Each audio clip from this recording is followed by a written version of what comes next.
I shave my little bugs. This is the girl, Empress Goddess. Welcome to Empress Goddess Presents Conscious Elevation in All Things Spiritual. Let's get in there. Ascension, reincarnation of the advanced souls. Ascension and reincarnation of advanced souls. Now let's get it.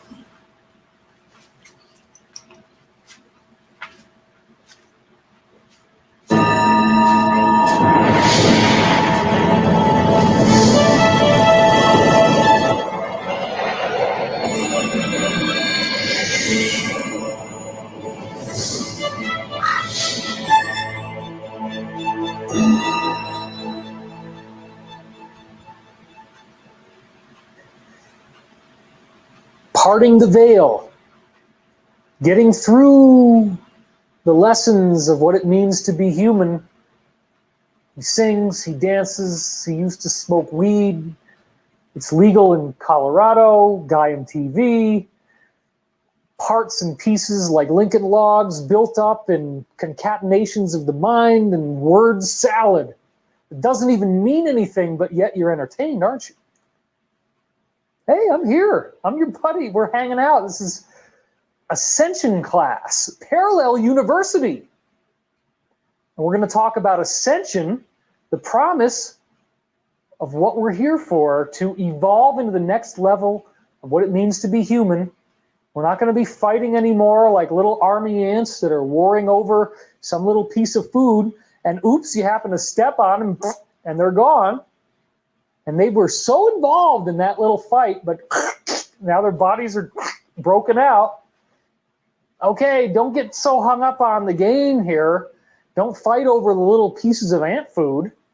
Somebody goes along and eats a biscuit and drops a few crumbs. That's okay. Let them sit there. We're here to not play that game. We're here to get past that game.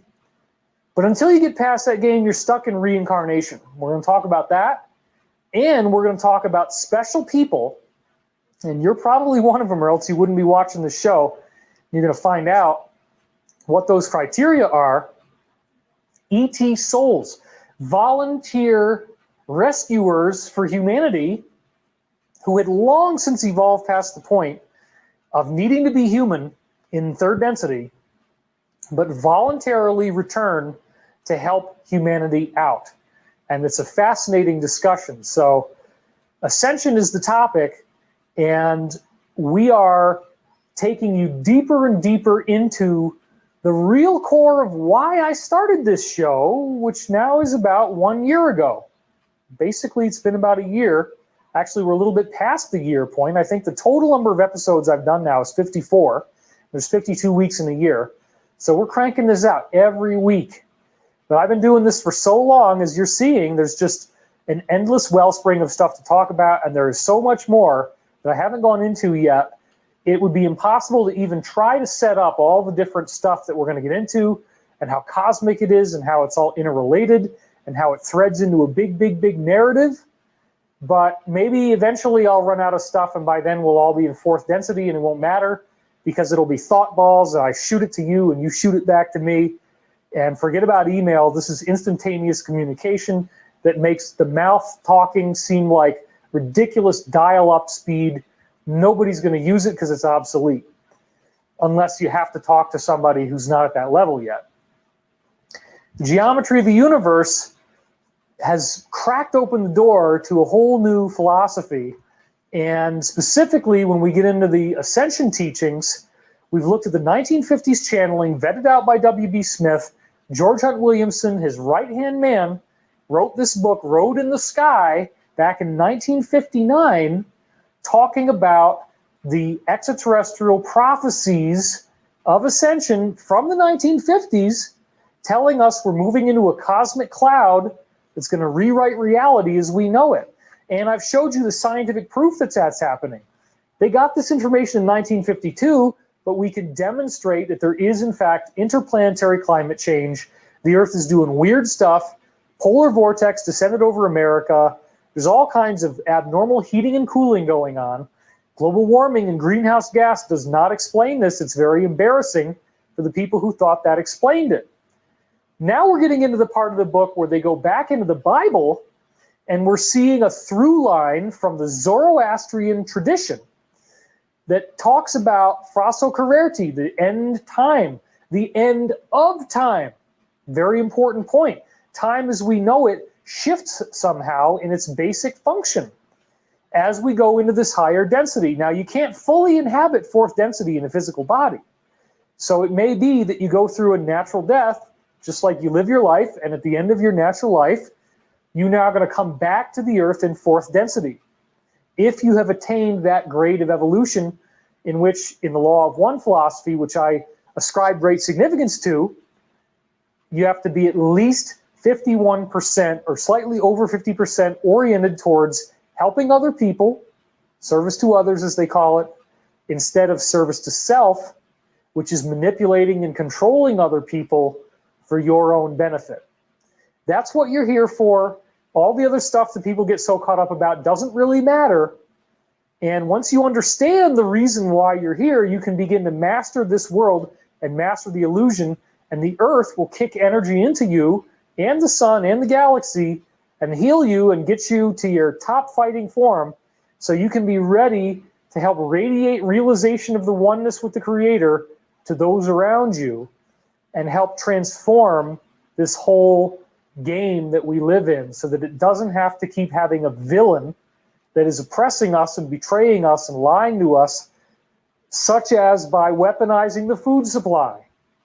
All the big fast food chains are part of the westernizing that they do for any country that they want to invade and conquer. Because when that country is on their traditional food that they've been eating for hundreds or thousands of years, they will resist tyranny. Even little kids will be picking up rocks and throwing them at the tanks.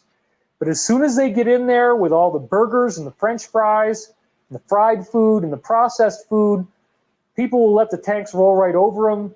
They don't even care anymore.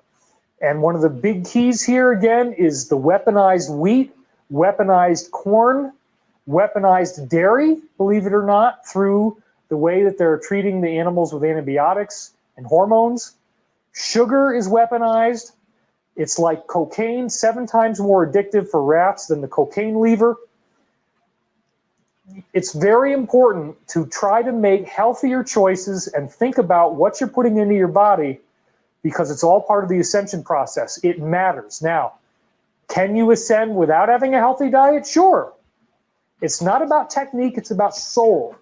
Technique can make your journey more perfected, but the soul, the spirit of the journey, is really how you interact with others. Jesus quote, "It is not what a man takes into his mouth that defileth, but what comes out of it." Right? It's another classic example. So here we're getting back into the good old Judeo-Christian bedrock, where Jesus does this amazing thing. He comes back in a light body. He says, look, here's the holes in my hands. See, it's me. And that was something that we're all supposed to do, which has gotten wildly misconstrued. As I said, the rainbow body teaching, the first thing I talked about on Gaiam TV with George Norrie in my debut show, 160,000 documented examples, 100,000 in China, 60,000 in Tibet, documented the monastery of people who did not die a biological death at the end of their lives the normal way, but their bodies either shrink down or disappear completely, and they turn into a rainbow body. There may be some point where that happens, and the Bible goes back to Zoroastrian prophecy, which was very much a part of biblical tradition. Zoroastrian prophecy seems to have also multiplexed into Hermetic texts, which are the ancient Egyptian spiritual secret texts. It multiplexed its way into Islam, Buddhism, Christianity, Judaism, you name it. There was some seed civilization that knew what was going to happen to us and when. They told us when it was going to start to happen. The 25,000-year cycle, the coming of the golden age, fourth density. And here's the stuff that's left over in the Bible, although a lot of it was expurgated by the Roman Catholic Church, which was a tool for the government to oppress the people, but they left some of it in. Some of it missed the editor. Here's some quotes that didn't get cut. The first man is a living soul, but the last Adam, and that's not just one person, that's not just Jesus, as you'll see down here, was made a quickening spirit, 1 Corinthians 15:45. The first man is of the earth and earthy, The second man, which is everybody that ascends, fourth density, is the Lord from heaven. We become that image. Now, here's the real key. We're going to be down in 1 Corinthians 15, 49 through 53. Now, check this out. As we have borne the image of the earthy, we shall also bear the image of the heavenly. Now, what does heaven mean? Again, heaven means outer space. This is very powerful prophetic information. Our body is bearing the image of the earth. This is a flesh and blood body, but we shall bear the image of the heavenly. Something's going to happen to us that transforms us into a light being, and it gets a lot more specific. Look at this. Now, this I say, brethren, that flesh and blood cannot inherit the kingdom of God. Flesh and blood cannot make it to the fourth density. We go into a light body and something new happens. Neither doth corruption inherit incorruption. Here comes the really key line that I love to quote. Behold, I show you a mystery. We shall not all sleep, but we shall be changed in a moment, in the twinkling of an eye. Wow, that's not saying gradual, long-term change.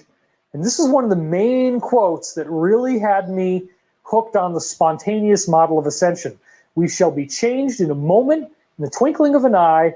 We shall no longer bear the image of the earth. We shall bear the image of heaven.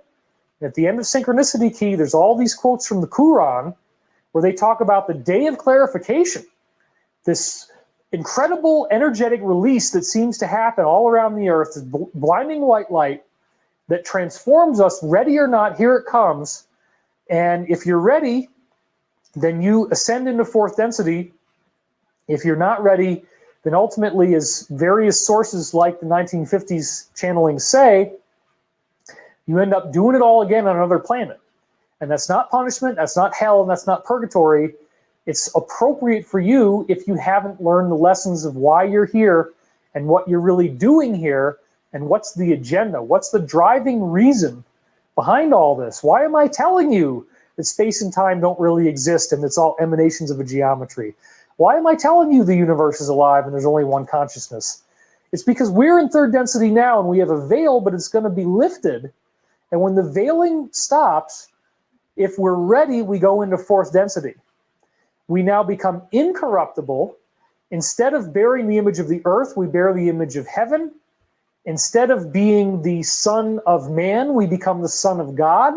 These are all biblical terms now, but it's right there. In a moment, we will be changed in the twinkling of an eye. And then it goes on to say, in the twinkling of an eye at the last trump, and I'll explain what that is, for the trumpet shall sound, the dead shall be raised incorruptible, and we shall be changed. What the heck is the trumpet?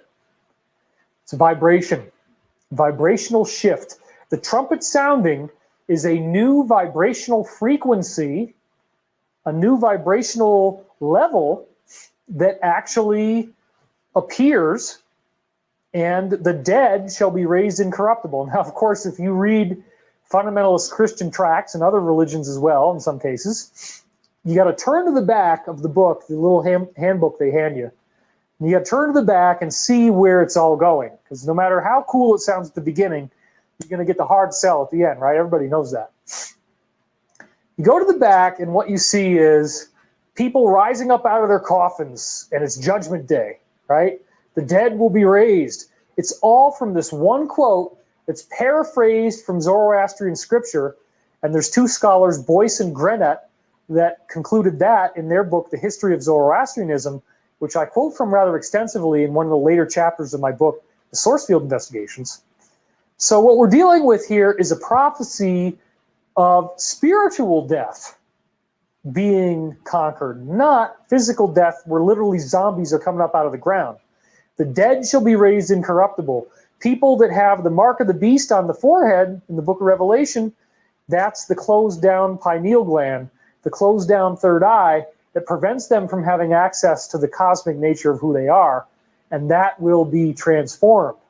That's a very important part of what's going on here. Spiritual death is transformed into enlightenment, and it will happen in a moment, in the twinkling of an eye. I was hoping it would happen faster than it has, but we're still seeing a very rapid acceleration, and it's entirely possible that the Illuminati or the Cabal, whatever you want to call it, New World Order or Old World Order, is going to be exposed, that the people that have been running this thing at the highest levels will lose their control over the financial system, the militaries, and the governments, that there will be high-profile trials. In the aftermath of that, disclosure is going to start to happen. Secrecy will fall apart. We will learn that we are not alone in the universe. And stuff like what I'm doing here is going to become far more valuable and far more sought after, because people are going to realize that everything they knew was a lie. The beings that have come here were not here to eat us in some cosmic human barbecue party. That's not what the word harvest means, unlike what some of my colleagues once said, which I really laughed at. It's about a change, and it's specifically a change written about in the book of Matthew, where Jesus describes the growing of crops as if it represents people's spiritual path. That the sower plants seeds, and those seeds are of positive teachings, but that there is an adversary, there's a villain who comes in and plants weeds in the crop, tares as they're called in the Bible. And then the paradox of the parable is that it says, let both the wheat and the tares rise and grow to full maturity, and at the end of the age, and it actually says in the Bible, the end of the world, during the harvest, the tares will be plucked from the wheat one by one and bundled together and put in the furnace of fire. Now, people say, oh my God, the lake of fire, the burning of the lake of fire. This is all in the book of Matthew now, around Matthew 13. That's Gehenna. That's the karma cycle. That's having to redo more reincarnation. What it's describing is a gradual exposure of the negative, which we're starting to see with the NSA disclosures, right on schedule, 6 months after the Mayan calendar end date. It's all happening. And it's happening gradually, one by one. The tares are being plucked. It was all prophesied in the Bible. And as this opposition is removed, we're going to learn that we were never alone. We're going to learn that all these ancient cultures were visited by humans who were very advanced and gave us spiritual knowledge and taught us how to be more loving people. That's why there's such commonality in religions about being more loving. It says here, we shall be changed. The corruptible must put on incorruption, and the mortal must put on immortality. So this does not mince words. The flesh is corruptible, the body can be damaged, it can be wounded, but the light body, the rainbow body, is incorruptible and immortal. It is not subject to normal death. You are essentially now a cosmic light being. The veil has been lifted. You have far more information. Instead of bearing the image of earth, you bear the image of heaven. And apparently these UFO ETs spoke to George Hunt Williamson, W.B. Smith, and said they were the authors of Christianity. They've been the authors of all the major world religions, and they're still trying to get us to learn this stuff. So they referred us back to certain passages in the Bible where they said, yeah, that's pretty much exactly what we want you to know. And here's another page that has even more examples of this. We're going to see now 2 Peter 3:13, where it says, nevertheless, we, according to his promise, and that's just a masculine gender, it's the creator, it doesn't have to be a male or female gender. We, according to the creator's promise, look for new heavens and a new earth, wherein there will be dwelling righteousness. For behold, now this is Isaiah 65:17, behold, I create new heavens and a new earth, and the former shall not be remembered, nor come into mind. The promise for the remnant that remains is found in Isaiah 66:22. For as the new heavens and the new earth, which I will make, shall remain before me, saith the Lord, so shall your seed and your name remain.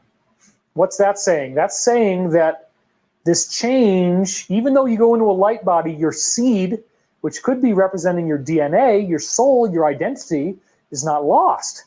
We're transformed, yes.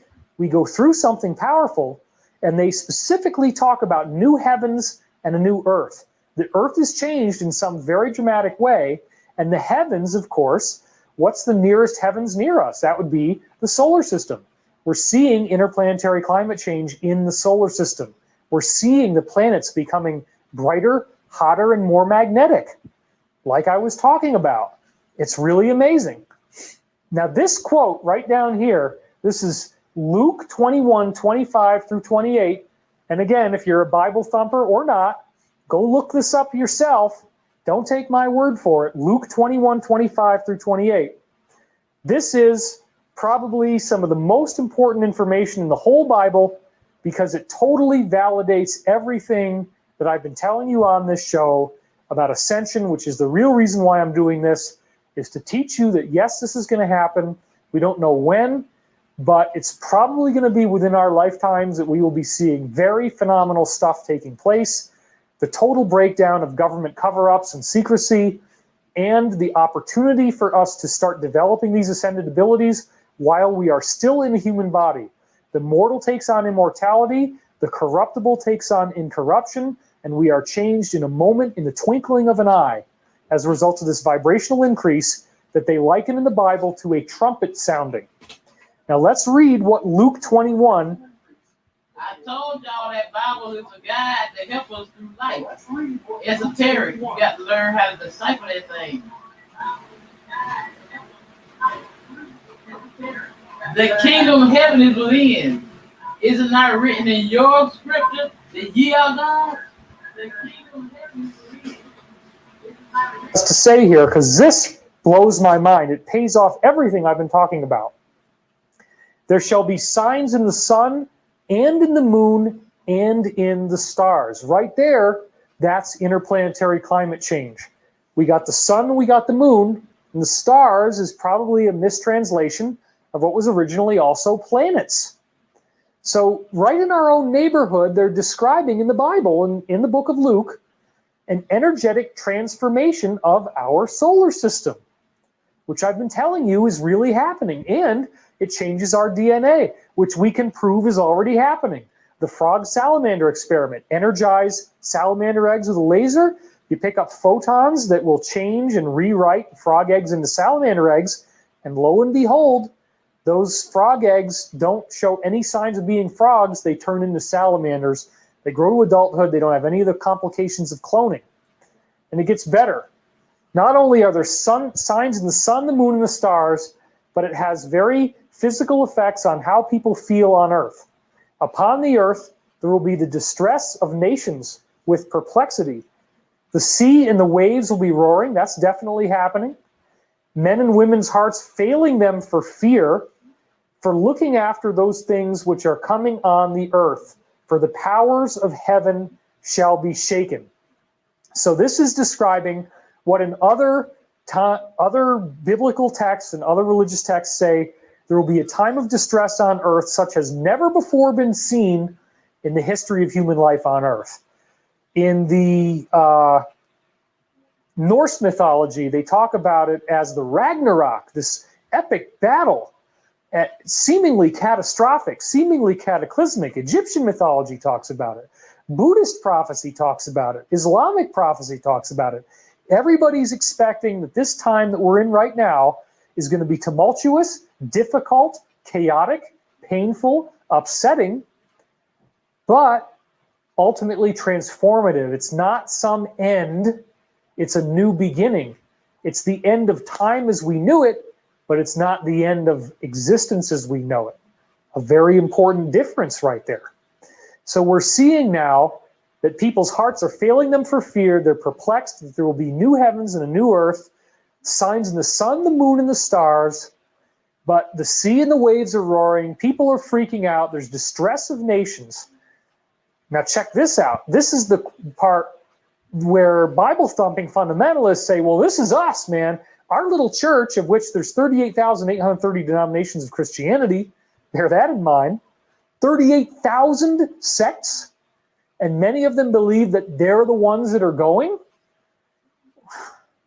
It's not that simple. This is something that is not based on a religious belief. It's based on a soul attainment of whether you're just nice or not. The teaching of third density is just be nice. And if you don't learn to just be nice, you get to come back again and again and again and reincarnate until you finally say, yeah, I think I'll just be nice. And then you get to graduate to the next level, because if you're not nice and you develop these abilities, you could become a real SOB and use them to do a lot of damage. So the universe is not going to give you this endowment of these magic powers of ascension unless it knows it can trust you, that you're going to use them responsibly. All these superhero flicks that people are watching, it's all getting you prepped for the ascension. I do believe that. That's why everybody's obsessed with films where people do all these magical, amazing things. It's all part of preparing us for what's going to be coming our way. Now, check out this last sentence down here. This is where it gets really wild. And then shall they see the Son of Man coming in a cloud with power and great glory. Now, what the heck do you think that is? The Son of Man coming in a cloud. In the Law of One series, they clarified what was meant in the Bible by the second coming of Christ. And this, again, is very confrontational to Christians, and I apologize for that. They have a very set belief about what they think is true. And you can tell people that the Bible was all compiled in 315 AD, the Council of Nicaea, by Emperor Constantine of Rome, that he got all the different people together that had books that were, various scriptures written by people during Jesus' time, and that anything that was not approved by the council was officially thrown out and then became apocryphal gospels that are not part of the canonized Bible. Well, the apocryphal gospels are the ones that tell us that this is something that's going to be happening to everybody. And they also explain that God the Father, God the Son, God the Holy Spirit are realms of being populated with multiple entities. That's why the angels are sort of apologetically included in the Bible, even though they don't really fit in the Trinitarian doctrine of God the Father, God the Son, God the Holy Spirit. Where the heck are the angels? Jesus is only one of people that have reached his level. Yes, it was awesome that he ascended. And yes, if I had to veer towards a religion, it would probably be Christianity the most. But let's not get confused in thinking that he's the way, the truth, and the life, and no one can come unto the Father but through Jesus. When he was saying that, what he meant was that the Christ consciousness is the Logos. It's the mind of the galaxy. Jesus becomes an embodiment of the galaxy, but he's not the only one. That's why he said, I am the Son of Man, not the Son of God. That's why he rode into Jerusalem on a donkey, to show the humility and to fulfill the prophecy of the coming of the Messiah. But Messiah just means messenger and teacher. It doesn't mean he's the only one. He's the way shower, and the Edgar Cayce reading is called Your Elder Brother, and he's showing the way for you to learn how to become like him. So, the Son of Man comes on a cloud. Now, bear in mind that Jesus attained a level that many, many beings have also attained. It's not the only time this happened. And they also represent projections of the Logos. They represent embodiments of the will of the mind of our galaxy and of the earth. So we can look on this with reverence, and in the Law of One, they specifically state that the second coming of Christ refers to those who return to the earth to welcome us into fourth density, who have identical congruency of consciousness with Jesus Christ. Don't shoot the messenger, okay? I'm not trying to get in trouble here. I'm just offering a perspective. If you don't like it, that's cool. Whatever you want to believe, follow that, okay? Follow the teachings. If you feel that you have the information that you need to know, then go with what you know and do your spiritual practice. But understand that there is a physics behind the universe, and it's a loving physics. It shows us that when we are loving towards other people in this state of meditation, there's a 72% reduction in crime, terrorism, fatalities, and destruction. When you're meditating, it doesn't say, well, okay, get rid of that guy because he's gay, get rid of this person because they had an abortion, get rid of this person because they're left-wing, ooh, a liberal. We don't need that stuff. Ooh, a Muslim, a terrorist.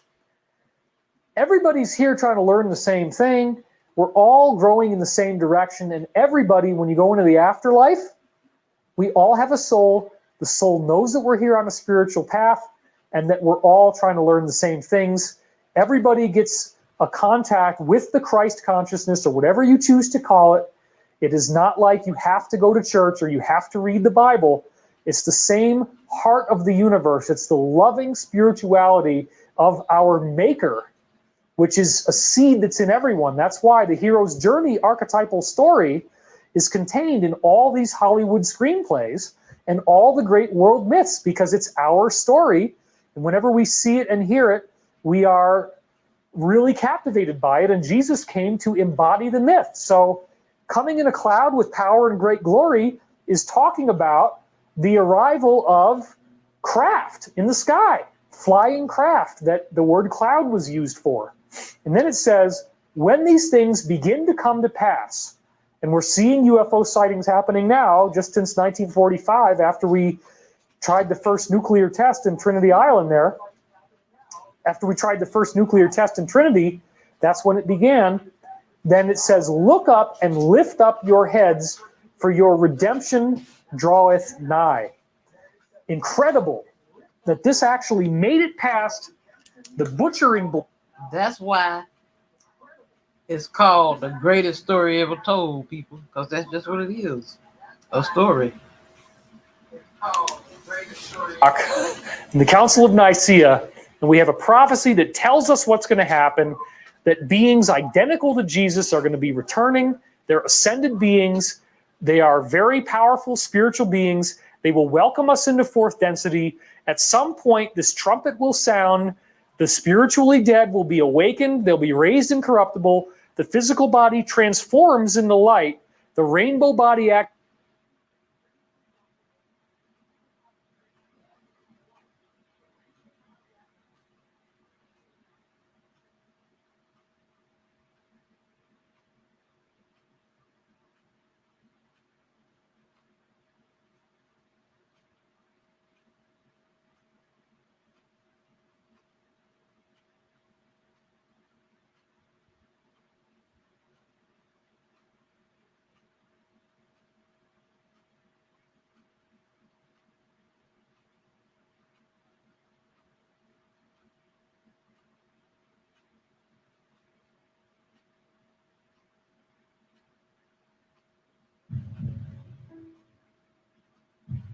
Now, let's experience more heart connection and increase your coherence.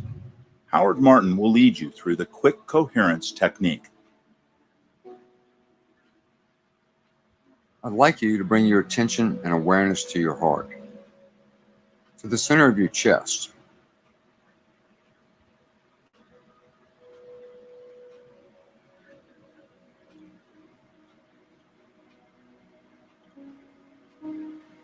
Now imagine your breath is flowing in and out through your heart or chest area, breathing a little slower and deeper than usual.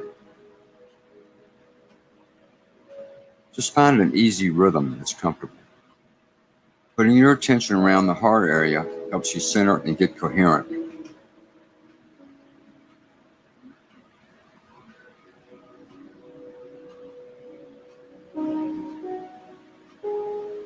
As you continue heart-focused breathing, make a sincere attempt to experience a regenerative feeling, such as appreciation or care for someone or something in your life.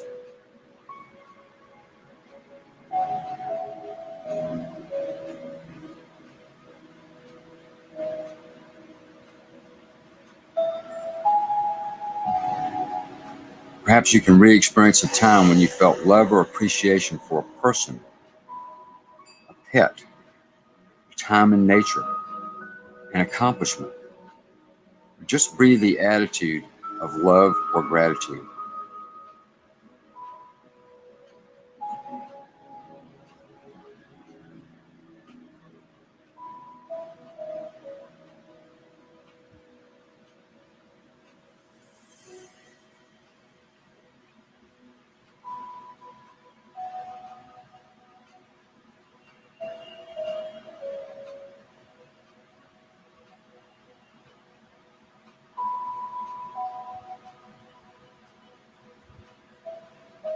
As you're doing this, you're increasing your coherence level, Your nervous system is synchronizing.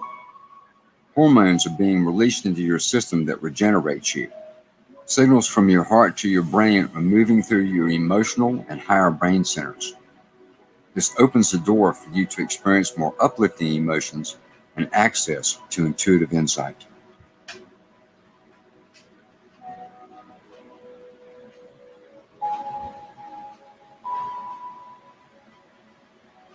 You've just experienced the quick coherence technique.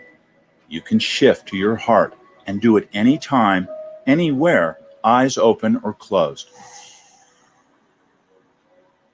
The steps we just did are heart-focused breathing, activate a positive, renewing feeling.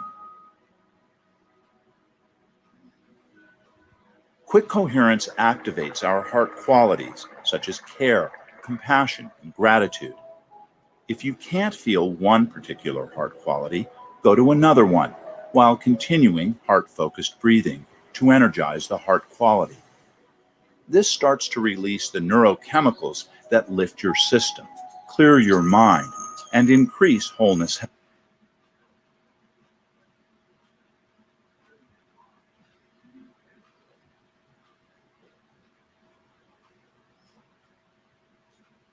This is archaeology of the tarot. If I can find it again, I just had it. And every time I get ready to play it for y'all on my other device, it won't come up.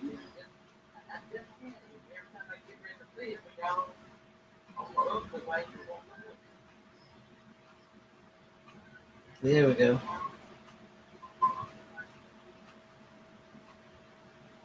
Got it. Let's see what the time is.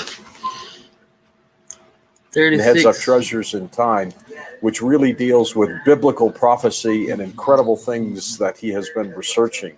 Ken, welcome. It's good to see you in the flesh again. Good to be here in the flesh again, George. I mean, you've been such a great guest on the radio program. And always a pleasure. Just always great to talk to you.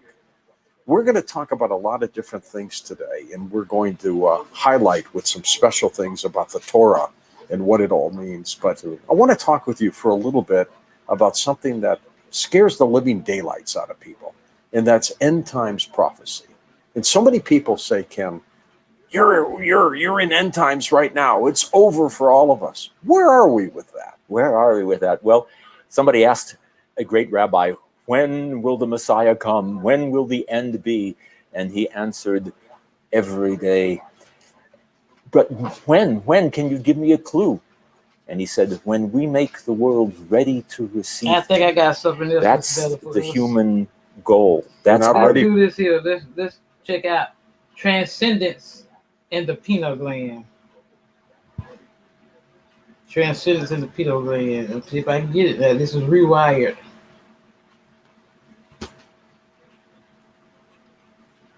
See what I'm talking about?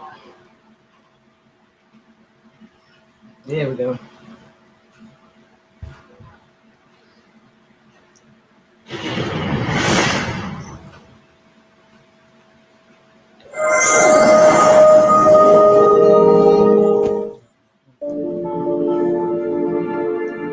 There are four states of consciousness. There's wakefulness, there is sleep, there is dreaming, and then there is the transcendental moment. Most people spend the majority of their lives living in the first three realms of consciousness. And the last state of consciousness, the lucid transcendental moments, seem to be rare occasions that sneak up on us, where we're more awake in a dream than we are in the three-dimensional reality we live in. Are these rare moments reserved for coincidence when we pierce through the veil of our own conditioning to get a greater glimpse of the world we live in? Some people spend the majority of their lives trying to replicate that experience. Once you understand that you come preloaded with all the biological and neurological machinery to induce that state, then you can comprehend that there's a bridge between space-time and time-space that you can access through the activation of your own pineal gland. It's my hope that you'll be inspired to create that transcendental state without any use of any drug or exogenous substance. I'm your host, Dr. Joe Dispenza, and in the previous episode, we discussed how the pineal gland, with its tiny microcrystals, can become electrically activated. We also explored the role of the pineal gland and its piezoelectric properties.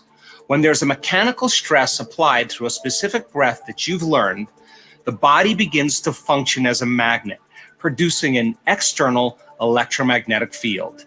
In a sense, we are liberating energy from the body that you can now use to create with.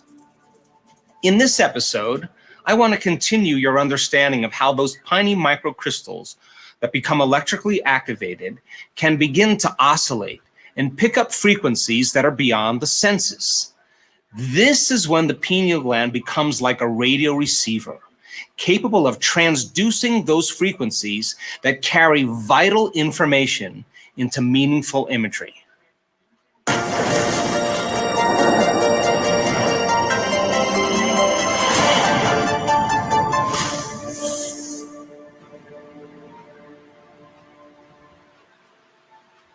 Let's get started by briefly reviewing some of the things we've learned in the previous episode. So in the article that we talked about in the last episode, I asked you to remember two specific words: piezoelectric and transducer. Now, we've discussed piezoelectric in detail. The breath that we use to move that cerebral spinal fluid up to the brain, the slow, steady inhalation through the nose, and the contraction of the bandhas, the individual intrinsic muscles, coordinated with the breath, locking down those centers and drawing that energy all the way up to your pineal gland and keeping your attention on it and holding your breath increases what's called intrathecal pressure. And intrathecal pressure is the pressure inside that closed system. When you begin to contract those intrinsic muscles, that begins to apply a mechanical stress against those stacked rhombohedron crystals. And once there's a mechanical stress, now they become electrically activated. And the sympathetic nervous system switches on, and that energy is released up into the brain, and that gate opens up. Now we have energy moving to the top of the head.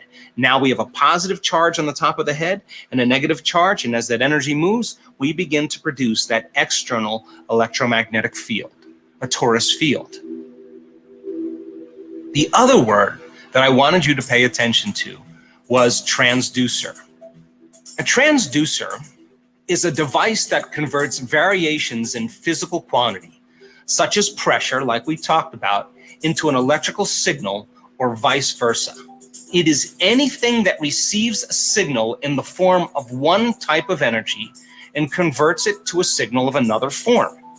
For example, your TV antenna picks up frequencies and transduces it into imagery, and that's exactly what the pineal gland does. Take a look at this chart of the electromagnetic spectrum. You can see very slow waves with very long wavelengths, and you can see on the other end very high frequencies called cosmic rays.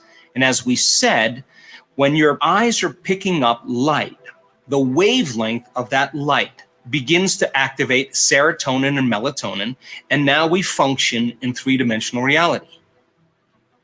Imagine in a meditation, your eyes are closed, melatonin levels are elevated because your eye is no longer perceiving light.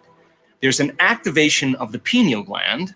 Once those crystals become electrically activated, now they function like a radio receiver, and they can pick up frequencies that are no longer consistent with visible light.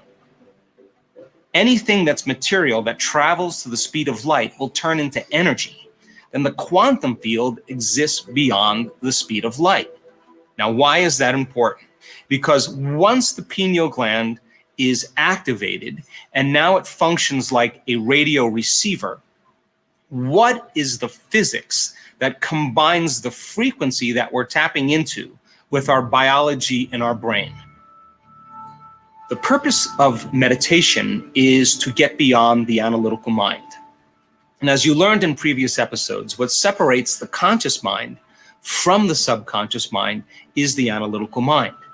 And we could say then, the memory bank of the known self, the seat of our identity, our connection to our known three-dimensional reality is the neocortex. As you begin to slow your brain waves down in meditation from beta to alpha and slowing them down even further into theta, you begin to suppress thinking in the neocortex. And as you're no longer analyzing and you're no longer thinking, brain waves begin to slow down and consciousness literally moves out of the neocortex and begins to move right into that limbic brain. Now, a person is conscious in their subconscious mind. And now the door between the conscious mind and subconscious mind is open. And now they're ready to access information.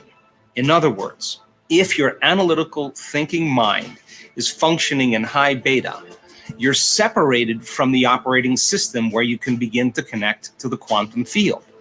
So by practicing slowing your brain waves down and suppressing the neocortex, now you can use your radio receiver to begin to tune into frequencies that exist beyond your senses. Now take a look at this image of a neuron. A neuron receives input through its dendrites.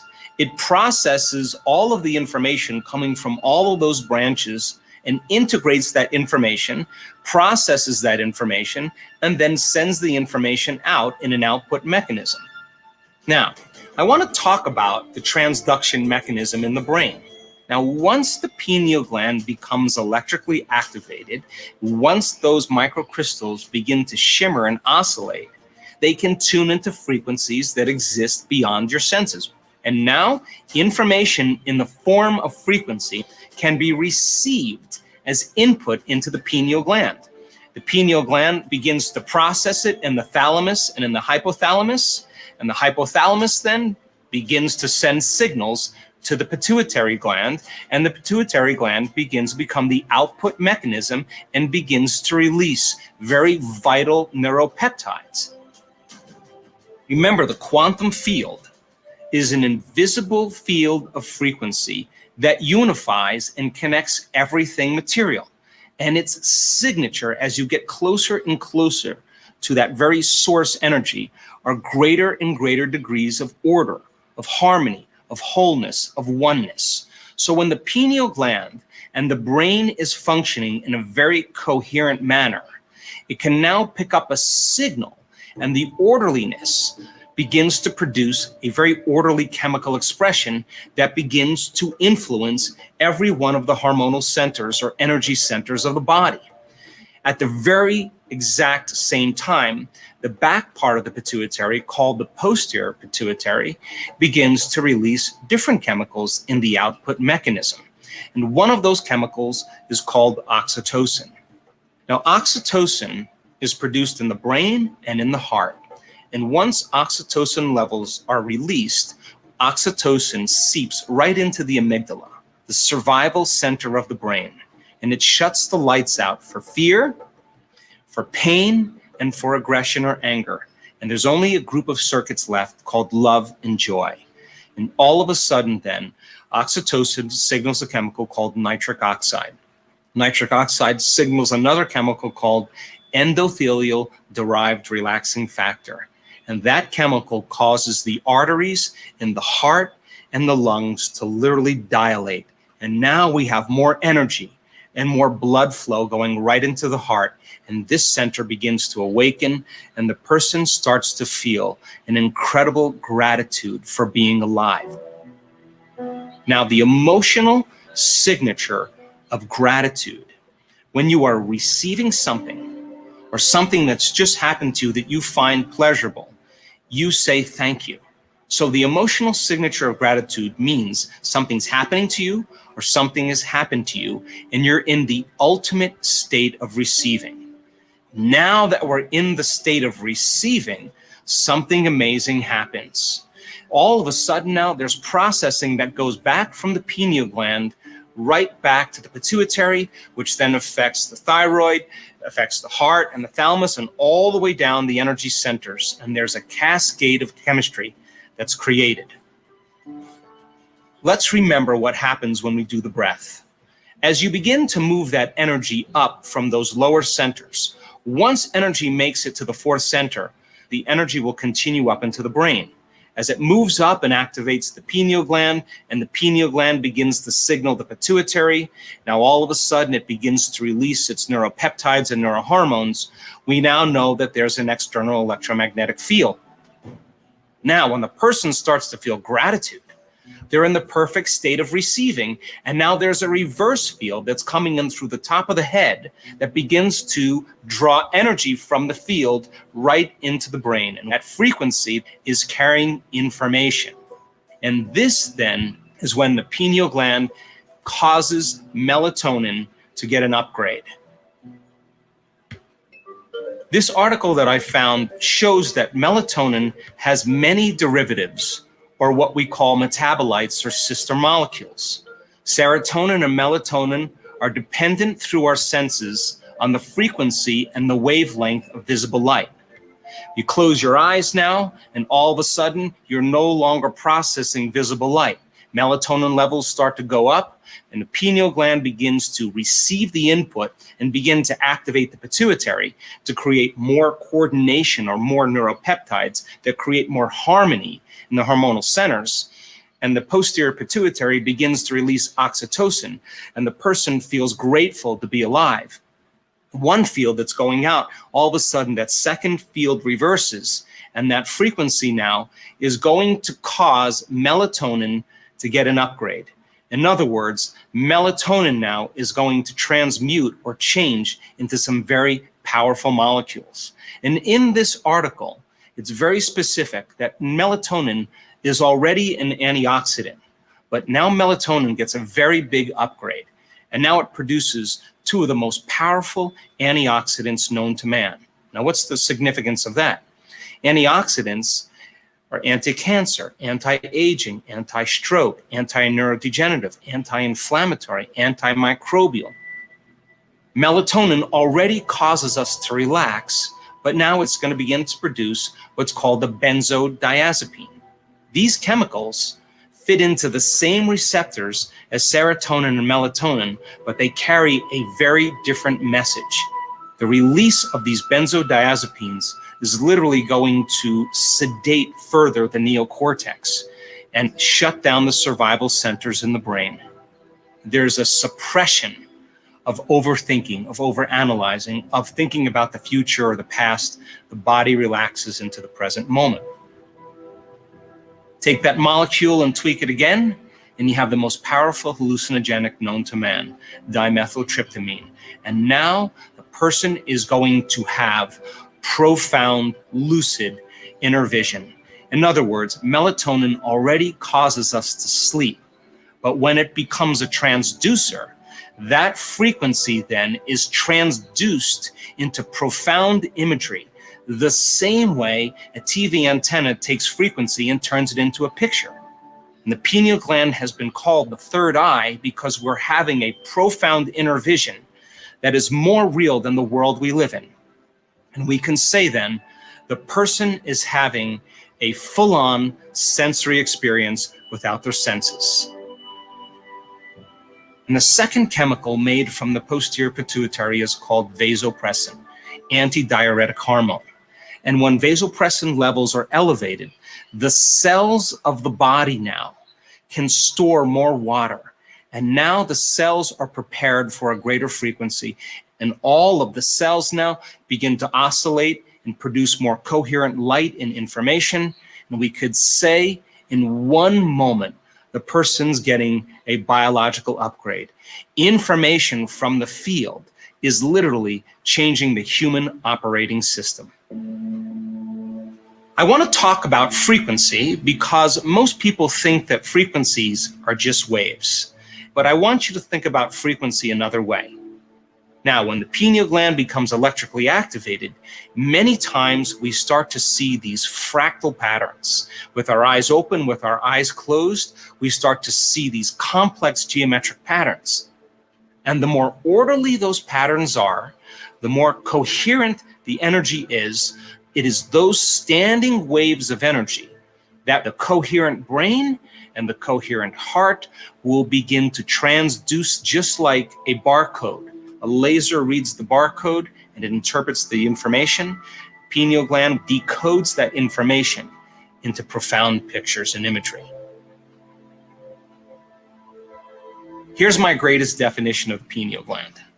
The pineal gland, when fully activated, is a crystalline superconductor that receives information through the transduction of energetic vibrational signals, that's frequencies beyond the senses, the quantum field, into biological tissue, the brain and the mind, in the form of meaningful imagery, the same way as an antenna translates different channels onto a TV screen. And when the pineal gland is activated, now we have information that's being downloaded into our nervous system that's transcendent of our senses. Now, what's the side effect of that? Here comes the profound mystical moment. You now may have the experience of moving from space-time to time-space, where all of those dimensions exist. Now you may have the experience of coming out of your body, traveling down a long tunnel of light, your body being filled with energy that you are now perceiving. You may experience a past, present, or a future life that's all happening in the eternal now. I want to show you